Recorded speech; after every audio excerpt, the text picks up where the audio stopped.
Welcome to a world where darkness reigns and evil lurks in every shadow. Today, we're venturing into the depths of human depravity, where the unthinkable becomes reality. The gruesome murder of Miss Switzerland finalist whose life was brutally cut short, strangled, dismembered, and allegedly blended into a pulp is just the beginning. Four more cases, each with a similar pattern of horror, will leave you questioning the very fabric of our society. Buckle up as we dive into the abyss of human darkness. In a shocking and gruesome crime, international model Kristina Jaksimovic, a former Miss Switzerland finalist, was found strangled, dismembered, and allegedly blended into a pulp. Prosecutors point to a shocking suspect, her husband and father of her two children. Let's delve into Kristina's life, from her modeling triumphs in Switzerland to the chilling events that led to her tragic demise. An international model, once a finalist in the Miss Switzerland pageant, is strangled to death, dismembered with a jigsaw, and then allegedly pureed in a blender. And prosecutors say they already know who did it: her husband. This is the story of 38-year-old Kristina Jaksimovic and the case against her husband and the father of her two kids. Kristina's story takes us to Switzerland, where she lived and worked as a model and later a coach. In 2003, she won the Miss Northwest Switzerland pageant, and by 2008, she was a finalist in the Miss Switzerland competition. As Kristina's modeling career soared, her personal life blossomed. She married Thomas in 2017, and they had two daughters together. The family settled in Benningen, Switzerland, a quaint town near Basel. But tragedy struck in their own home, where Kristina was brutally murdered on February 13th. Warning, the details are graphic. Swiss investigators were met with a grisly scene, and the suspect is none other than her husband, Thomas. As her career took off, so too did her personal life, and in 2017, Kristina got married. Her husband is this guy, who's only being identified as Thomas in news outlets. Together, Kristina and Thomas shared two daughters. They lived in Benningen, Switzerland, a relatively small municipality just outside the larger city of Basel. All this is in the northwest corner of Switzerland, not far from the French or German borders. And it was this same location, the family home in Benningen, where Kristina was brutally murdered. Her body was found on February 13th, and right away, Swiss investigators knew her death was grisly.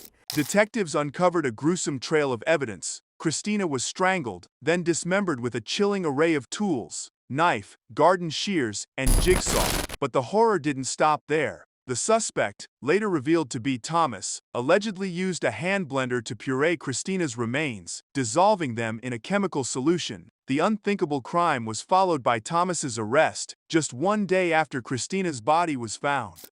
Here's a warning, the next description is pretty graphic. Detectives were able to determine that Kristina had been strangled to death, and after that, her body was dismembered. They say the suspect used multiple items to cut up her body, including a knife, garden shears, and even a jigsaw. If that wasn't enough, the suspect later took pieces of Kristina's body and ground them up with a hand blender.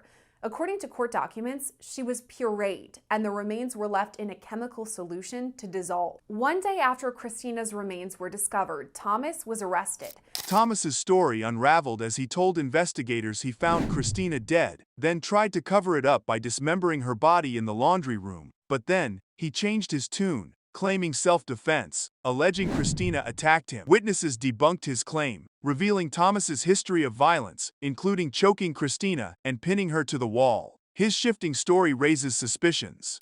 Right away, he told investigators an interesting story, that he'd found Kristina dead in their home back in January and then panicked. Instead of calling police, he said he decided to cut up the body in their laundry room. It's important to note that both medical investigators and crime scene techs determined that the facts in Thomas's confession didn't quite add up. But that was just his initial story. In March, Thomas changed his tune, saying he killed Kristina, but it was out of self-defense because she was coming at him and he feared for his life. In court, the gruesome truth emerged. Thomas's chilling calm after killing Kristina, his lack of empathy, and calculating nature. Experts revealed a noticeably high level of criminal energy, yet hints of mental illness linger, leaving questions unanswered. But during the court hearing, we learned more gruesome details about Kristina's murder and Thomas's state of mind. Officials say he showed a, quote, noticeably high level of criminal energy, lack of empathy, and cold-bloodedness after killing his wife. They also said he showed a, quote, conspicuously high level of criminal energy in an assessment, but also that there are concrete indications of mental illness.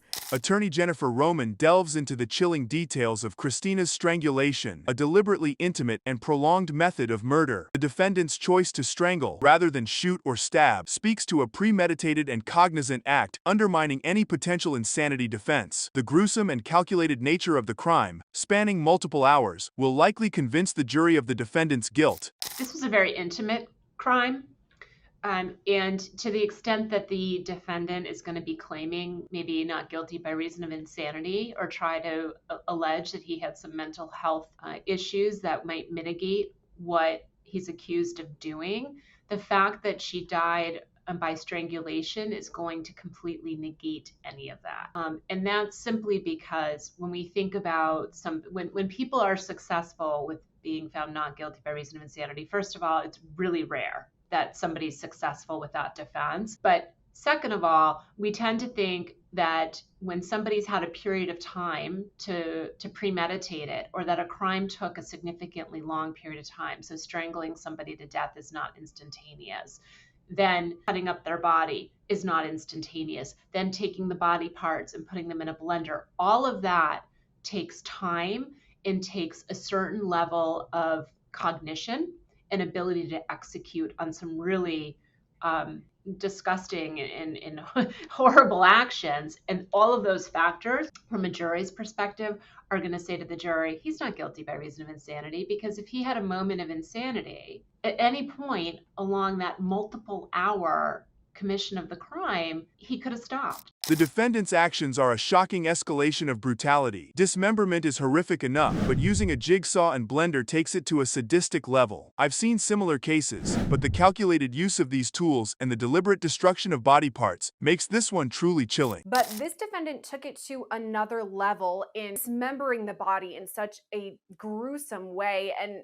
unfortunately, this is a type of story I've covered before. It's not super common, but I have seen dismemberment stories. However, I've never seen a story where they use a jigsaw. To me, that sounds almost like the movie Saw, and then a blender. So, I mean, dismembering a body is just terrible unto itself. But I almost feel like that, what he chose to use, brings it to another level of grotesque. What do you think? I mean, to me, this is like beyond grotesque. And I think, yes, we've seen dismemberment cases before. We have the Brian Walsh case in Massachusetts right now, where he's accused of killing and dismembering his wife. But when you start to take it to the nature of the tools that were used, which is not going to be quick by any stretch of the imagination, then you take it to the next level of physically moving those body parts, not disposing of them.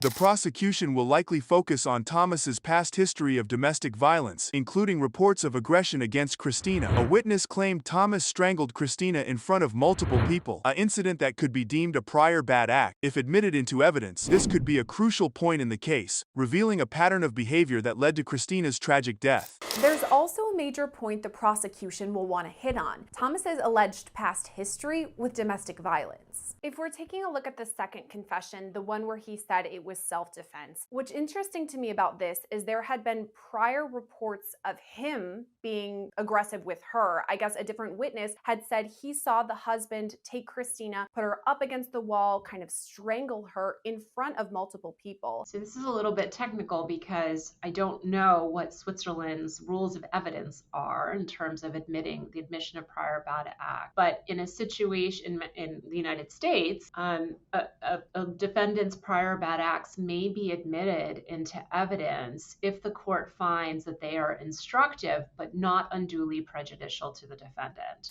As we delve into the complexities of the case, the question of mental health looms large. Was the defendant driven by a troubled mind, compelled by voices, or a warped sense of reality? The defense must build a convincing case, tracing a pattern of psychiatric treatment, hospitalizations, and traumatic events that led to this fateful moment. And we touched on this a bit earlier, but I kind of want to bring it back to this, the mental health component, all of it. You mentioned his state of mind during the crime, which is going to be very important. And it's kind of an underlying theme to all of this. I mean, this is not a natural crime by any stretch of the imagination. So automatically it gets us thinking, is this person mentally ill to have willingly committed these things? I know that you had said previously we don't think that's really going to hold up, but if the defense does try to go this route, how would they go about that? If the defense is seeking to base their defense in whole or in part on his inability to decide right from wrong in the moment, or they're going to say he had, voices in his head that he was compelled to do this, he thought he was saving her, he thought he was saving the children, we don't really know. But if it's some sort of allegation that his mental health was not right, that caused him to do this, and that if he was in his right mind, he would have never done this. The defense is going to have to lay the groundwork for that. Usually, what we see is a pattern of psychiatric treatment and care. Sometimes we see psychiatric hospitalizations. We hear about a history of significant trauma in the defendant's life that may lead to a split personality or a dissociative disorder where they disengage from their body, their mental side disengages from their body. They would need to present evidence that shows there's sort of been this pattern of mental health disorders. February's arrest sparked a lengthy legal battle, with investigators uncovering a shocking murder. This week, the defendant's appeal for release was denied, likely due to the crime's gravity and risk to society. The judge's ruling was necessary, especially considering the couple's 2 young daughters. But the reason we're talking about this case today is because just this week, he had appealed for release, but that was denied. And I know there are differences between United States law and Switzerland law, but it did come down to a judge deciding we're either going to let him out or not, and that was denied. Do you think that was the right move? Absolutely. Absolutely.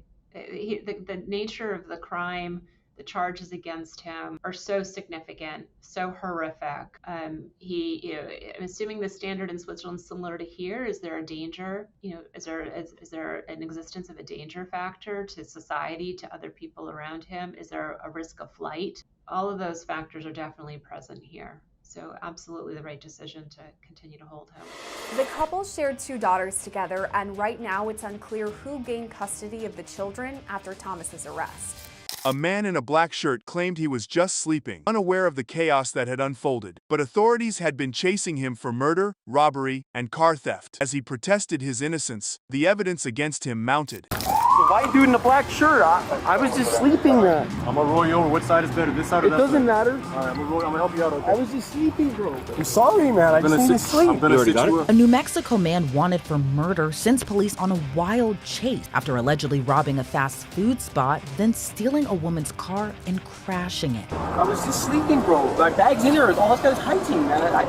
Look at it. I got my jacket for a night and my hygiene. On August 10th, Las Cruces PD responded to a robbery at a local Arby's, but the suspects had fled. A short time later, a woman was carjacked at gunpoint, and her car was crashed. Thanks to a tip, officers tracked the suspects to a nearby drainage ditch, where they were finally apprehended. According to Las Cruces PD, on August 10th, officers were dispatched to a local Arby's to a report of a robbery. But the suspects, a man and woman, had taken off. While on the way over, officers received another report that the suspects carjacked a woman at gunpoint, then crashed her car. In body cam video obtained by law and crime, officers are seen searching for the 2 suspects near a drainage ditch. After receiving a tip, that's where the 2 were hiding. They're gonna be in that side, because I don't see footprints in here, no wet prints. 10 minutes later, police find a man matching the suspect's description hiding in a trash can. He claims he was just sleeping, but officers discover a bag with suspicious contents. "I'm homeless. That's my hygiene stuff," he pleads. But then, they find a firearm. "No, that's not a firearm," he insists, as the situation unfolds.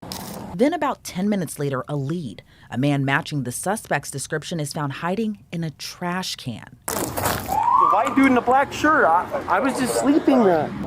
I'm gonna roll you over. Which side is better, this side or It that side? doesn't matter. All right, I'm gonna help you out, okay? I was just sleeping, bro.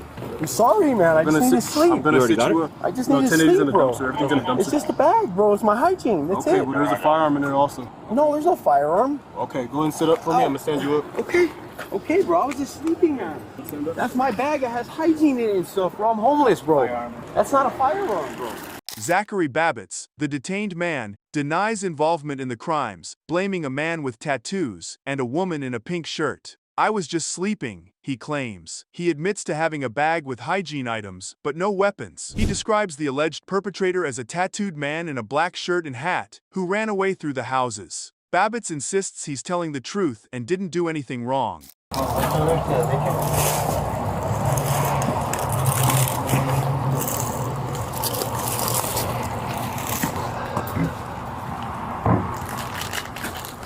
On the roof? I doubt it. A hell of a pull-up. Yeah. I mean, if it was me, yeah. But the man police detained, who was identified as Zachary Babbitts, denied he was even involved in the crimes, saying it was another man along with a woman wearing a pink shirt. I was just sleeping, bro. My bag's in there. All it's got is hygiene, man. If you look at it, I got my jacket for at night and my hygiene. What's your name? Zachary. My check is Zachary. Yes, bro. A-R-Y. Yes, I'm telling you, bro, a good friend of mine, he threw something in the dumpster. I looked at it. It looks like a broken BB gun. What's your last name? Babbitts, B-A-B-I-T-Z. I swear to you, man, the dude was wearing a black shirt. He was all tatted back. I know I am too, but he was all tatted back. When's your birthday? I was sleeping in there. That's it. My bag is in there, bro. All I have is my hygiene. That's it. That's a pouch that I use to hold my flashlight. That. I know it's a holster. I don't have a gun, sir. No, at all. I don't do drugs. I was sleeping. No knives? No. I'm telling you, dude and a chick ran out of the thing right there. One of them threw something in there. I looked at it. He asked me if he could hide in there. I told him, Which way did he go? that way, through the houses. I didn't really pay attention, bro. I was sleeping. I was tired. What did he have? He had a black tie. I couldn't tell he had a hat on. He had a hat on, but he had a black shirt, or like he had a long sleeve on first. He had like a sweater. He had like a sweater, like a long sleeve sweater, and then underneath that he had like a black top, and he ran that way.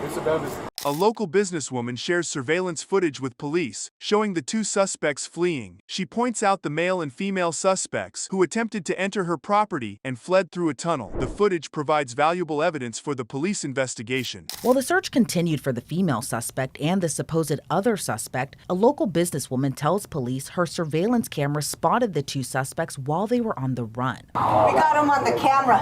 You do? Yes, Can we see that? yes. Stolen merchandise. I guess he tried to open our back door. Okay. It's just the male or No, it was a guy and a girl with a pink shirt and a braid. Let me show you. Because I'm like, what's going What's the on? address here? 2455 East Missouri. Bear with me. Let me do the playback. I will show you, because we were at home and I said, somebody's back there. We got to go to the office. 18...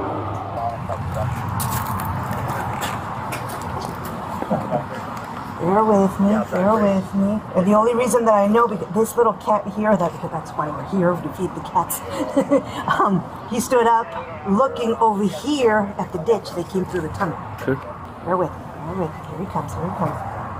And it happened so fast. Here they come. Perfect. Cat's head is following them. They're coming through here. Surveillance video shows Babbitt with a firearm, attempting to break in. A woman in a pink shirt follows, then disappears. Police search for her, canvassing the area and reviewing Walmart footage to track her down. The surveillance video from 6:10 p.m. that evening showed a man who police later confirmed to be Babbitts running with what appeared to be a firearm in hand down a hill and trying to break into the business. But moments later, a woman in a pink shirt also appears, following closely behind Babbitts, before the two no longer appeared in the frame of the video. With Babbitt still detained, the search continued for the woman who was with him. Hi. How long have you been outside? By any chance? Just now. Okay. By any chance, did you see a female with a pink shirt, short hair? Walking? Yes. No, I No. didn't see nobody. Okay. Thank you so much. Do you live in this one? No. No? Where do you live at? By any chance, did you see a female, like a female walking around with black leggings, like a pink and white tie-dye shirt? You don't think so? Okay, thank you so much. Officers investigate the crash site and review surveillance footage from a local Walmart. They speak with a store manager, explaining the situation: a robbery at Arby's, a carjacking, and a male suspect detained but a female suspect still on the loose. They request footage from the store's exterior cameras to aid in the search. Yeah, but I guess we're looking at about an hour now.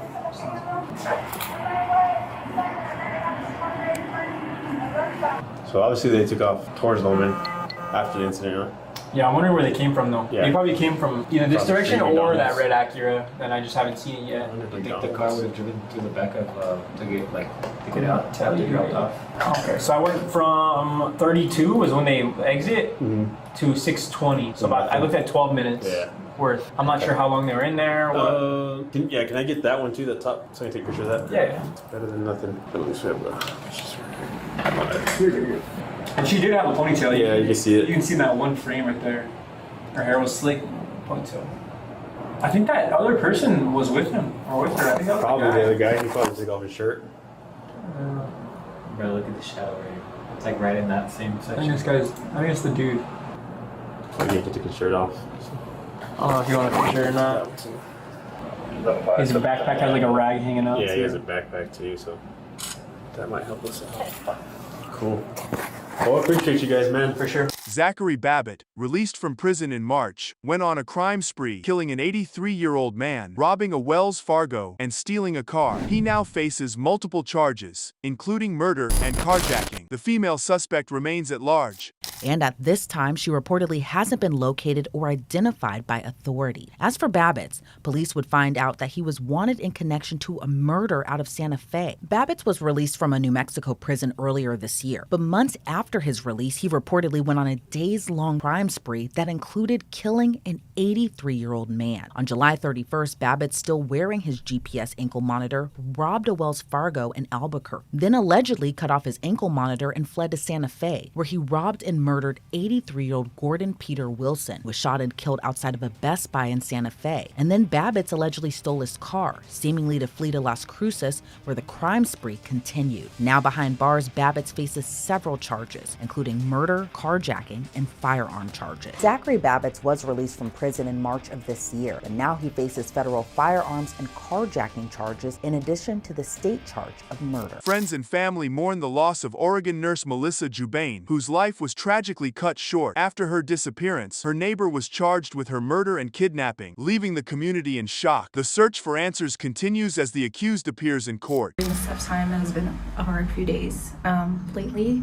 Melissa did not deserve any of this, and she was taken far too soon. Friends and family of a nurse in Oregon are grieving after she goes missing, and days later, her neighbor is charged with her murder and kidnapping. I have details about the search for Melissa Jubain as the man charged with killing her appears in court. Melissa Jubain had a bright future ahead, having recently married the love of her life in Hawaii and planning to relocate to Washington State for a new job. But on September 4th, her life took a mysterious turn when she failed to show up for her nursing shift in Portland. Concerned authorities performed a welfare check at her apartment, only to find her missing and her phone switched off. She married the love of her life in Hawaii. A local TV station reported that Jubain was planning to look for a job in Washington State, where her new husband lived, so she could move there to be with him. Melissa Jubain had everything going for her. So on September 4th, when she got up to get ready for her nursing shift at Providence St. Vincent Medical Center in Portland, and she never arrived for work, it was concerning to say the least. Beaverton police were asked to perform a welfare check, but did not find Melissa Jubain at her apartment, and police said her phone appeared to be off. They called her disappearance. Concern grew as Melissa's disappearance seemed out of character. Digital creator Skylar Talbot witnessed the community's response, saying it was heartbreaking to think that someone who worked at a beloved local staple like Nike could be missing. Hundreds of people came together to search for Melissa, united in their mission to bring her home. This was definitely not like Melissa. Something was certainly wrong. I spoke with digital creator Skylar Talbot, who was there as people searched for Melissa. Yeah, I mean, heartbreaking. I think when you think about the fact that she worked at Nike and Nike's really just a staple, obviously, in Oregon in general, being headquartered there and in Portland. Just for me, like when I heard that she was a nurse, she'd previously worked at Nike, you start thinking about your friends and family members, that are working there or active in the community, and envisioning it could be them, right? And so I think people came out in full force, hundreds of people, to search for her, and that was really the mission, is just bringing her home. And it was great to see the community come together so quickly. Tragedy struck as Beaverton police found Melissa Jubain's remains and charged her neighbor, Bryce Schubert, with second-degree murder, kidnapping, and abuse of a corpse. Schubert, also a nurse, had an unclear connection to Melissa beyond being her neighbor. Providence St. Vincent Medical Center, where Melissa worked, mourns her loss, and police continue to investigate, holding Schubert without bail. Early Saturday morning, Beaverton police announced that they had found Melissa Jubain's remains, and her neighbor, Bryce Schubert, was taken into custody and charged with second-degree murder. Additional charges of kidnapping and abuse of a corpse were added later. Schubert was also a nurse, but did not work at the same hospital as Jubain, and what connection he had to her, if any, besides being her neighbor, remains unclear. Providence St. Vincent Medical Center, where Jubain worked, issued a statement about Melissa. "We are devastated to learn about Melissa Jubain's passing. She was a nurse and colleague at Providence St. Vincent. We are all shocked by this, and her co-workers are grieving for her. We are standing in solidarity with Melissa's family and close associates. We value all of the community's expressions of concern. We shall miss Melissa, who was a creature of Providence." A friend of Melissa Jubain's took to TikTok to share heartfelt memories and cope with her loss. She invites others who knew Melissa to share their own stories and sweet memories to help the family through this difficult time. The friend shares a cherished photo of a fun photo shoot with Melissa, showcasing her joyful spirit. Melissa did not deserve any of this, and she was taken far too soon.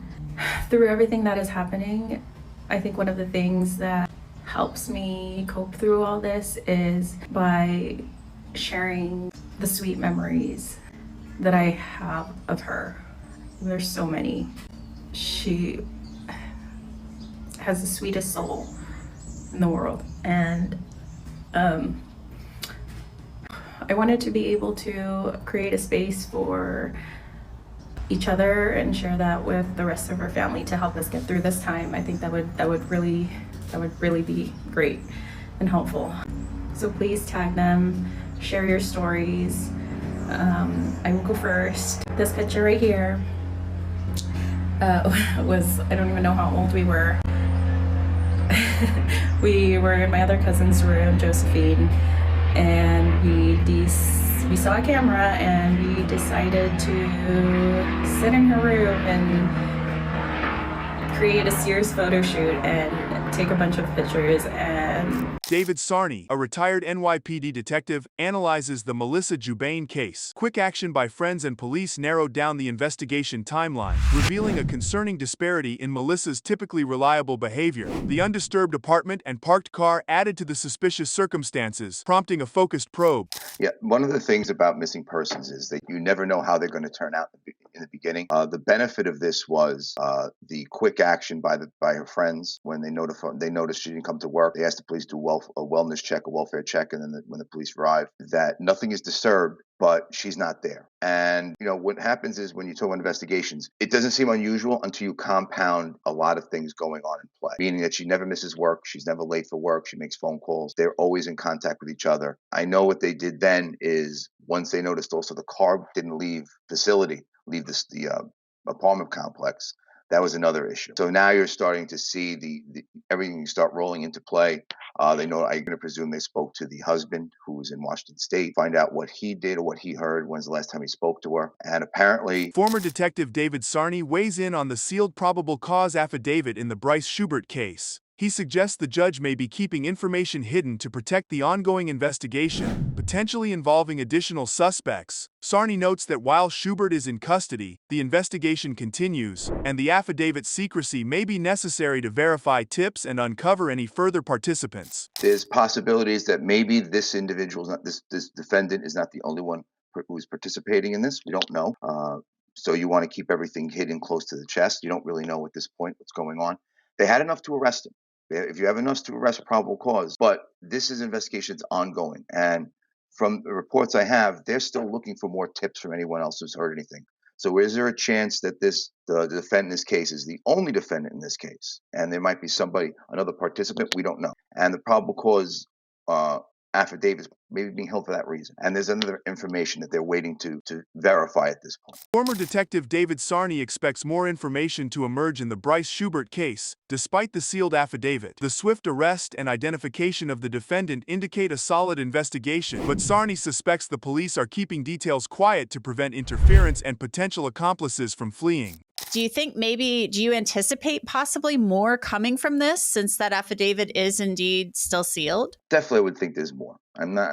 This is, again, the way make a quick arrest based on this and have the defendant identified. And I'm going to presume they worked in conjunction with the district attorney's office, the prosecutor in this case, to get that probable cause to make the arrest. But there's going to be more information. So I think they have enough to make an arrest. But in the criminal justice system, you're innocent until proven guilty in a court of law. And they're going to build that evidence. So when if they do go to trial, the evidence that shows that the person that they arrested is the one that did it. And that probable cause warrant, you want that information. The media wants it. But the reality is, if I'm still doing the investigation, I want to keep it a little quieter, a little closer to the chest, because I don't need anyone interfering. This is a situation where it's still fluid. You have an arrest. Is this the only person? Right now, we have one arrest. Will there be more? We won't know until this investigation is completed by the police department. During a traffic stop in New Mexico, an accused rapist was found with his pants unzipped in a truck carrying 6 underage kids. When questioned, he claimed the children were his friends, but the situation raises concerns about the safety and well-being of the minors. Why's your zipper, your buttons down on your crotch? Well, I probably just forgot. An accused rapist is caught with his pants unzipped in a truck full of underage kids during a traffic stop in New Mexico. Okay, and then you have a bunch of kids in the car. How many kids? You have 1, 2, 3, 4, 5, 6. Who are these kids to you? This is my friend. Dash camera footage captures Jeremy Guthrie's reckless driving, speeding across multiple lanes and making a dangerous turn. He is subsequently pulled over by New Mexico State Patrol sergeants, who question him and comment on his erratic behavior. Dash camera footage shows a driver, later identified as 41-year-old Jeremy Guthrie, speeding across multiple lanes of highway before taking a dangerous turn.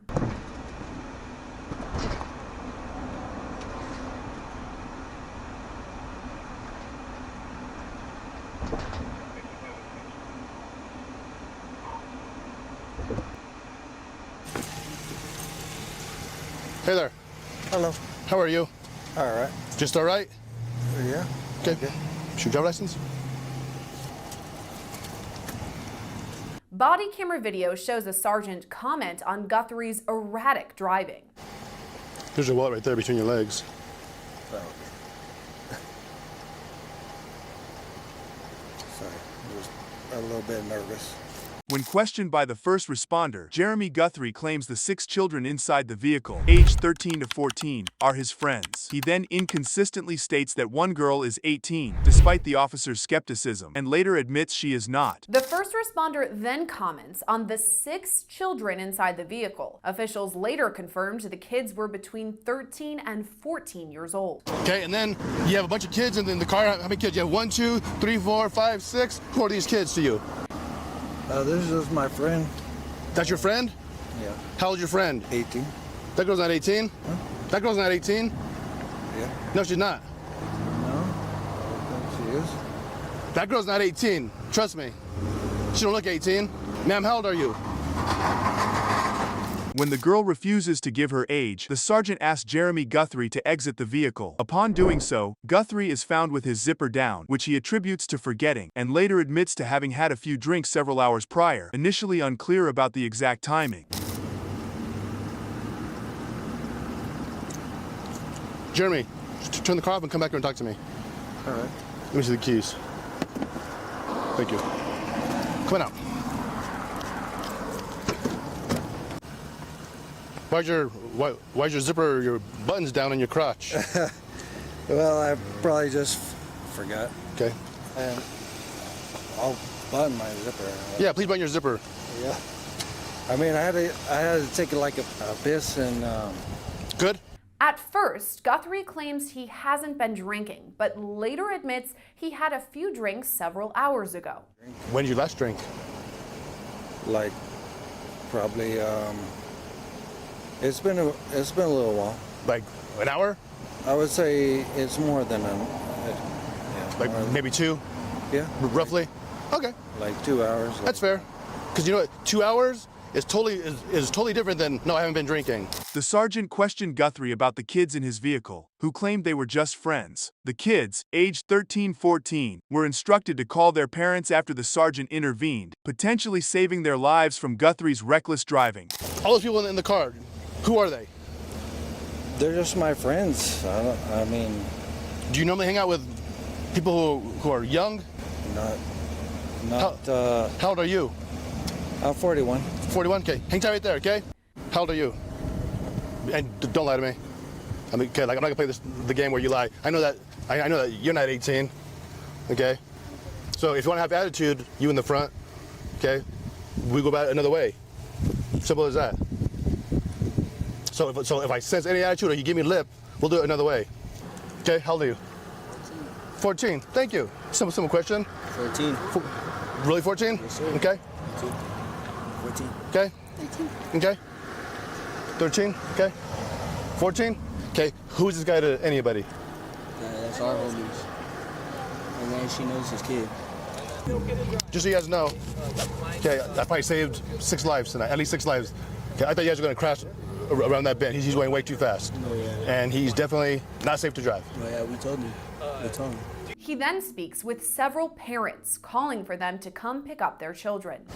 This is Sergeant LaFay with State Police, and your son, along with I'm guessing 5 of his other buddies, they were in a vehicle with somebody some man. It's a grown adult who has no business driving, and so he's out now doing field sobriety tests, and these kids need to be picked up.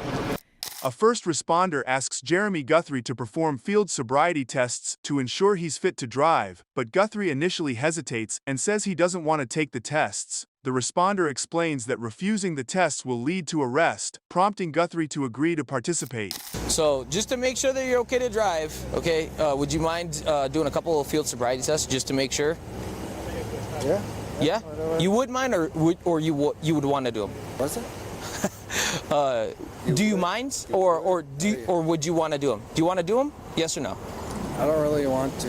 You don't want to do them? No, I don't want to. Okay, I'm just gonna let you know, if you don't do the test, I'm gonna have to place you under arrest. Do you want to do the test?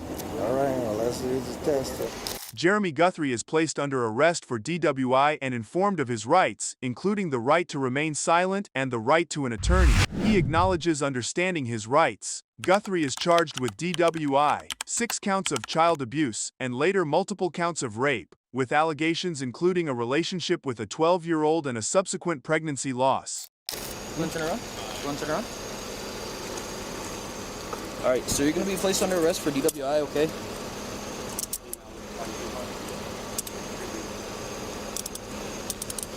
Don't forget his phone. I'll put it in the front seat. Let's go over here to the... It'll be easier.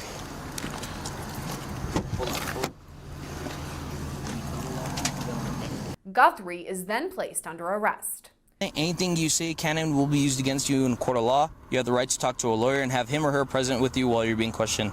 If you cannot afford to hire a lawyer, one will be appointed to represent you before any questioning if you wish. You can decide at any time to exercise these rights and not answer any questions or make any statements. Do you understand each of these rights as I've explained to you? Sorry, could you say that again? Yes or no? Okay. Yes or no? No. Yeah?